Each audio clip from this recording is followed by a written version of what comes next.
Section 1. You will hear a man phoning to inquire about hotel information. First, you have some time to look at questions 1 to 4. Now we shall begin. You should answer the questions as you listen because you will not hear the recording a second time. Listen carefully and answer questions 1 to 4. Good afternoon. You're through to reception at the Island Hotel in Crete. How may I help you today? Yes, hello there. I'm hoping to book a double room for my wife and myself for about 2 weeks, from the 25th of April of this year. Firstly, could you tell me whether it's particularly hot during this time? Yes, of course, sir. During late April and early May, the daytime temperature shouldn't exceed 19 degrees Celsius. But the weather has been rather erratic and difficult to predict in recent years, so I am unable to say for certain. Okay, that sounds good. My wife doesn't like going outside when it's very hot. I haven't booked flights yet, but I must say that I'm unfamiliar with Crete and its transport system. Does the hotel provide an airport shuttle service? Yes, sir. We provide a complimentary airport pickup service for all our guests. It takes about 40 minutes to get here from the airport, but it's at least 60 minutes at rush hours. And you will be provided with a fully air-conditioned shuttle bus. Okay, excellent. In that case, do you have any rooms available for the dates I gave you? I shall have a look on the system now for you, sir. Bear with me just a moment. Yes, sir. I can see now that we have several rooms available. Would you prefer a garden view or a sea view? Well, ideally I would like a sea view room with a balcony, but of course that depends on the difference in price. Not to worry, sir. All of our standard double rooms have ensuite facilities and a balcony. If you would like one of our sea view rooms, there is a premium of €60 per night. Okay, so could you tell me the total nightly rate for a standard double room with a sea view? Yes, of course, sir. For the spring months, our rate is €216 per night. For 14 nights altogether, this will come to €3,024. Perfect. I also read on your website that the hotel has gym and spa facilities. Are there any other facilities on offer? Yes, we have a large outdoor infinity pool overlooking the ocean, with luxury sunbeds and a poolside bar. We also have 3 full-size tennis courts, where we run a popular doubles tournament, with the winner receiving 2 all-inclusive spa day vouchers. Goodness, I shall have to brush up on my tennis skills. Before you hear the rest of the conversation, you have some time to look at questions 5 to 10.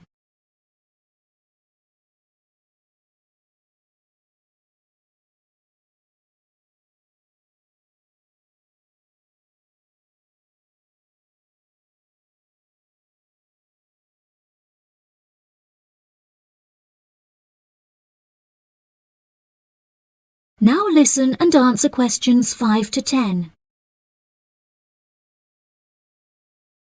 Are there any other activities organised by the hotel that we can partake in?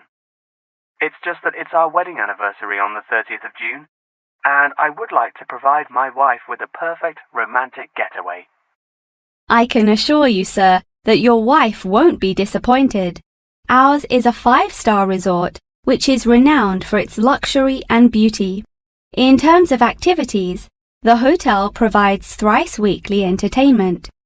On Tuesdays, guests will take a minibus and partake in learning to cook succulent fish dishes with our Michelin-starred chef Enrique.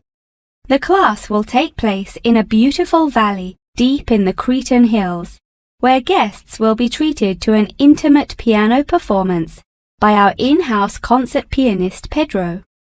On Wednesdays, a select number of guests will be fortunate enough to explore the mountains by helicopter, before being transported to a tropical Cretan garden by shuttle bus. Finally, on Thursdays, after a fancy dinner, we provide a spectacular fireworks display, which guests can view from the comfort of a cable car. Oh, wow! That all sounds absolutely wonderful. I shall book the room now, and then I need to look at flights so as not to become extortionate. Would you like to take my details now or later? That is the end of section 1. You now have half a minute to check your answers.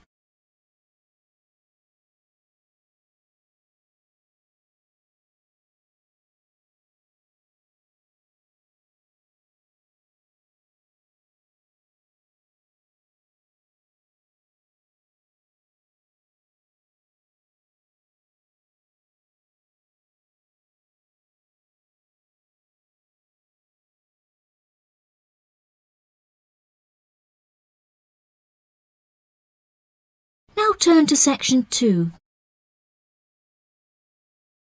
Section 2. You will hear part of a radio program about online exchange business. First, you have some time to look at questions 11 to 14.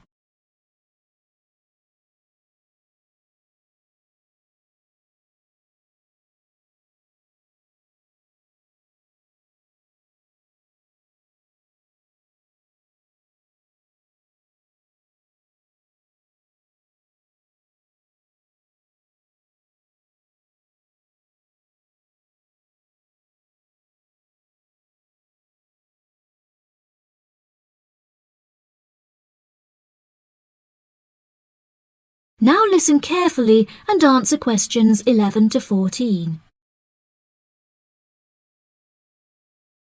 Barter Online UK is a young, up-and-coming website in the United Kingdom where users can buy new and used goods. However, instead of paying with money, registered users instead exchange their purchase for an item of similar value. This part is perhaps the most complicated, as the registered users themselves must mutually decide on an appropriate value, with value either being the recommended retail price, RRP, or simply how much they believe the item to be worth. The website has been founded by a group of 4 friends in the north of England. Originally, they exchanged their belongings among family members. They frequently found themselves swapping their belongings when they no longer had any use for them. They live by the motto, "One person's trash is another person's treasure," and hate to throw things away. As more and more people caught wind of the idea and wanted to participate in the exchanges, the group decided that the idea had the potential to become a successful business venture, and so it did. Barter Online UK is a startup online business, which took 3 months to set up, and has now been running for around half a year. Despite only being founded a short time ago, the website has already garnered about 1,500 registered users, with 500 more than expected, a huge achievement for the founders. Some of the users are registered in the United Kingdom and Canada, with the majority from the Republic of Ireland. In order to become a registered member, users must first fill in their personal details, followed by their credit or debit card details, which will be used to take payment of a monthly fee of £5. As long as this fee is paid, users will be able to perform an unlimited number of online exchanges. Before you hear the rest of the program, you have some time to look at questions 15 to 20.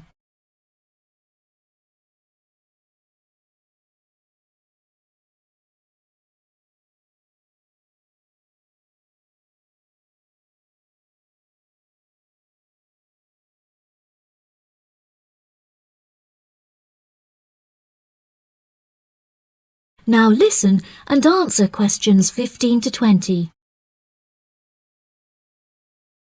A multitude of items are sold on the website, such as textbooks, soft toys, and tools. However, books for children and computer games are by far selected most.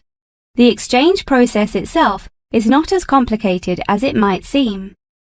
Users can enter their preferences for what they would like to receive, and also explicitly state what they would like to give away, and the website will automatically pair up suitable users. If, however, a user doesn't want to give anything away, but would simply like to buy something, Barter Online UK does support a secure online payment system, where users can perform a normal monetary transaction. Despite this, the founding group strongly discourages the use of the online payment system, clearly stating that this goes against the intended ethos of the company. Although bartering is an age-old process, many of the website's users are unsure how to decide which of their own items to exchange. It often helps to order items by popularity, using the filter button provided. This will tell the website to find out popular items for users' convenience. To this, the founding members say, just put everything you don't want on there. Different people have different tastes, and you never know what they might be looking for.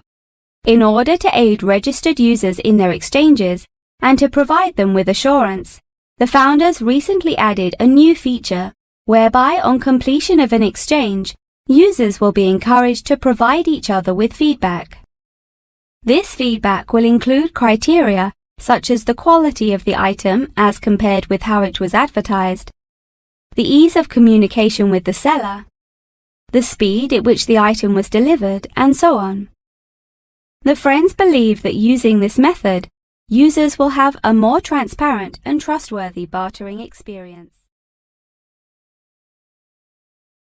That is the end of section 2. You now have half a minute to check your answers.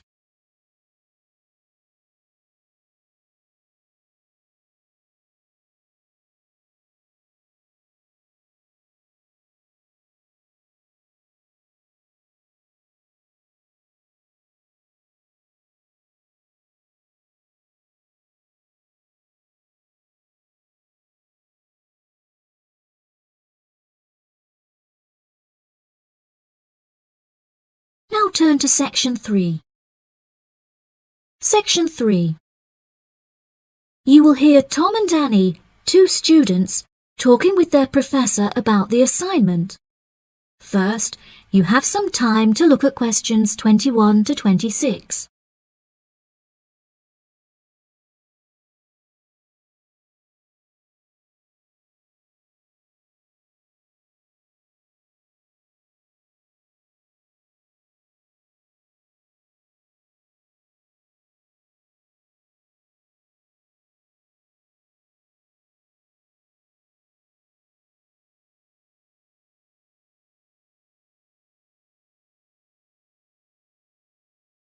Now listen carefully and answer questions 21 to 26. Professor Tomlinson, may Annie and I please quickly ask you a few questions about the reflective journal assignment? It's just that we're a bit confused as to what you want us to include and discuss. Yes, of course. What are you having trouble with? Well, everything really. To start with, what should be included first in the reflective journal? Perhaps suggestions from others? No. Firstly, you should include the study goals you set yourself at the beginning of the module. This section should have been discussed in some detail towards the beginning of the course by Professor May. You should be able to find her suggestions on the slides she has provided the class online. Okay, thank you, Professor. Could I also trouble you to take a brief look at my bibliography and footnotes? I feel like they're missing something. Most of our friends' bibliographies are longer. Well, looking at this, Annie, I can see that you have used a wide range of resources, which shows that you have made effective use of communication technology. As far as I can tell, you need not make any changes to this, although you might want to double-check that your referencing complies with the Harvard referencing style regulations. Oh, I'm very surprised you've said that. Thank you. Now I can set my mind at ease. Tom, you said you wanted to ask the professor about the achievement section?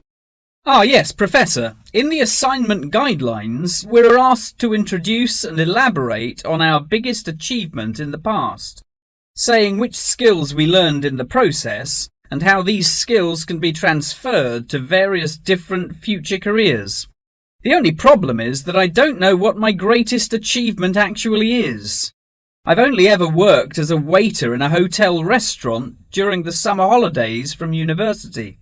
If you worked as a waiter in a hotel restaurant, you're bound to have worked with other waiters as part of a team. Would you say that during your time as a waiter, you developed any leadership skills?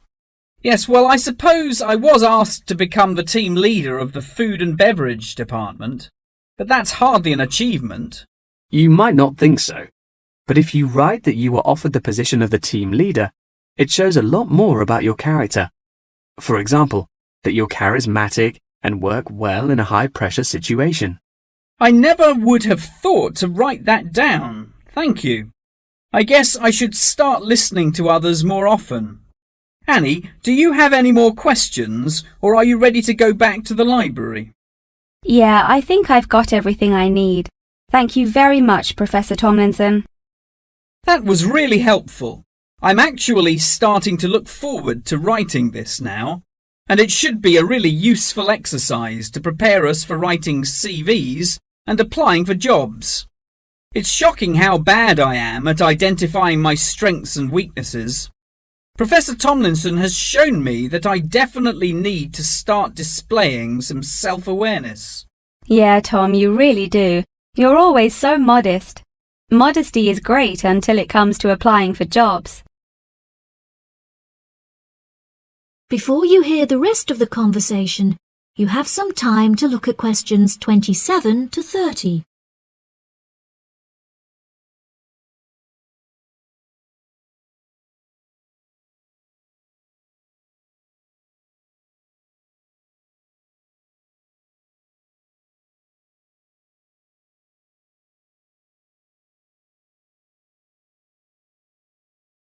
Now listen and answer questions 27 to 30. Oh no! I forgot to ask the professor about the section on identifying the skills gained through different activities. Do you remember? When it asks you, for example, whether writing an essay develops your study skills or your independent learning and so on. Oh goodness, we really should have asked him that. I've been having trouble with it too. It just seems like such a pointless task. What do you reckon the answers are? I think writing an essay might be a way of identifying and resolving a problem, because you have to state the problem in the introduction and then solve it. I'm not so sure about taking exams. I thought they were supposed to develop lots of different skill sets. If I really had to choose, I'd say that taking exams enables you to become more confident in yourself. Do you agree? Maybe. I really don't know either. What do you think about the last two? Making class notes and presentation notes? Oh, it's so difficult. I think making class notes has to be a way of becoming a more independent learner, because you yourself decide what the important information is and learn it. That reminds me, I find taking presentation notes is a disaster. The professors speak much too quickly, and I write much too slowly. That is the end of section 3. You now have half a minute to check your answers.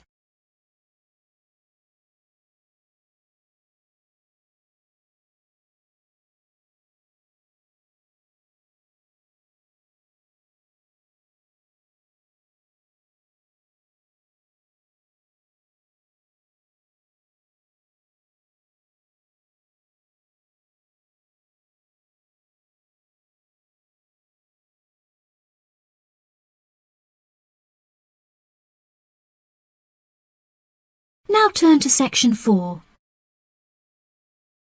Section 4. You will hear a talk on the research of the behaviour of chimpanzees.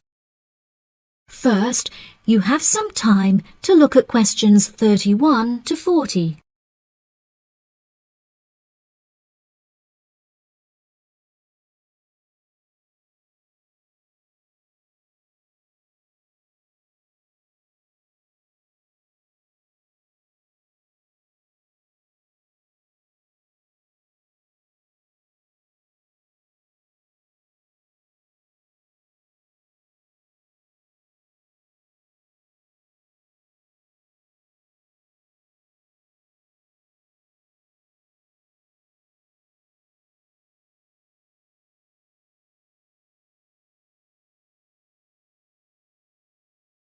Now listen carefully and answer questions 31 to 40.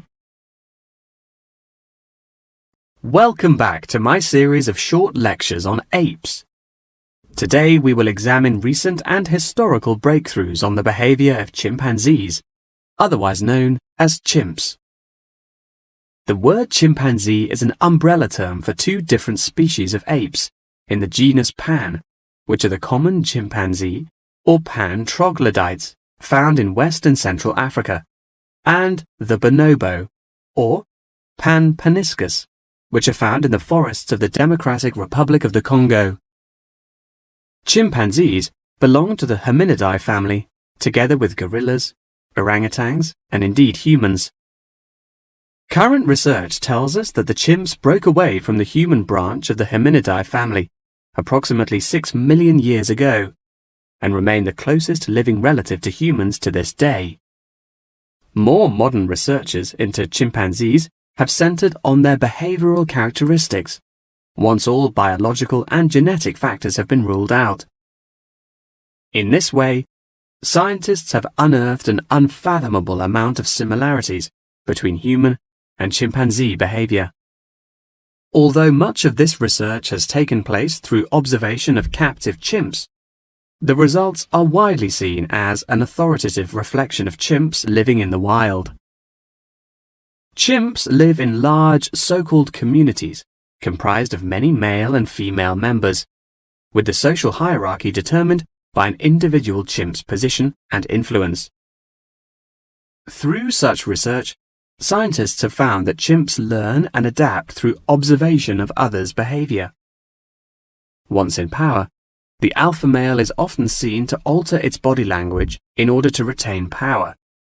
For example, he might puff himself up in order to intimidate others, while lower-ranking chimps are noted to behave more submissively and holding out their hands while grunting.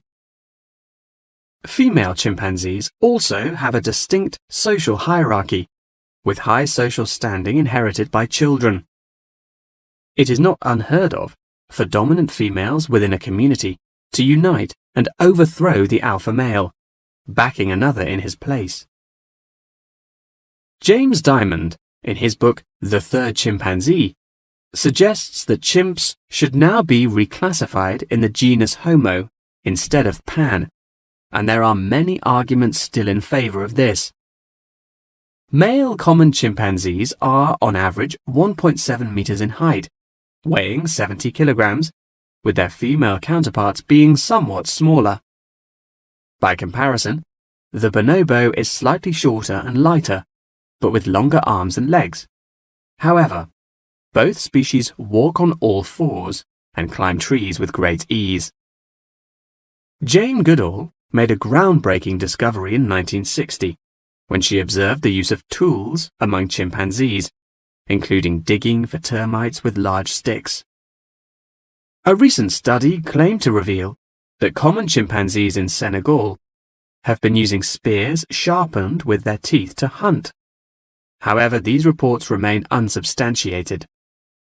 Researchers have witnessed such tools, namely rocks, being used by chimps to open coconut shells, and indeed crushing nuts with stone hammers. As scientific technology has developed, so too has our knowledge of the sheer extent of the chimp's intelligence. Research has now shown that chimps have the capability to learn and use symbols and understand aspects of the human language, including syntax, as well as numerical sequences. As I mentioned earlier, the umbrella term chimpanzee is comprised of the common chimpanzee and the bonobo. These two subspecies are divided along the Congo River, with the common chimps living on one side and the bonobos living on the opposite side of the river. Over the past few decades, both of these subspecies have witnessed an alarming decrease in population density, with animal activists now working harder than ever to protect those remaining and encourage procreation.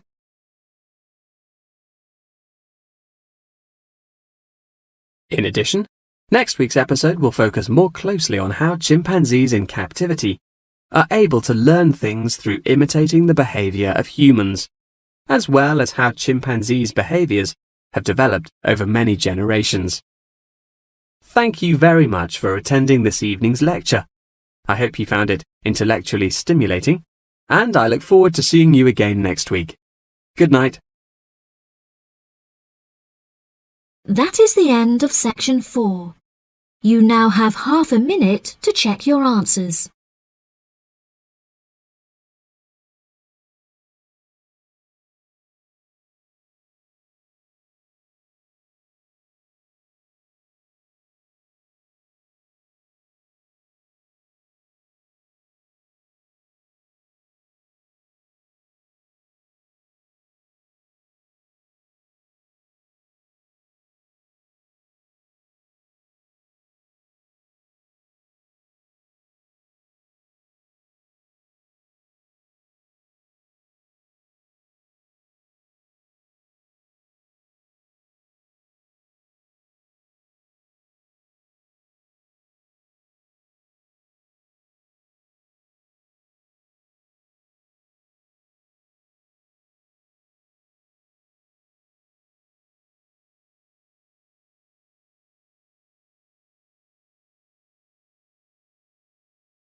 Thanks for watching. Here are other 2 videos. You can watch them as well. And if you haven't yet subscribed my channel, please subscribe it and hit the bell icon for my upcoming videos, and share these all videos among your friends.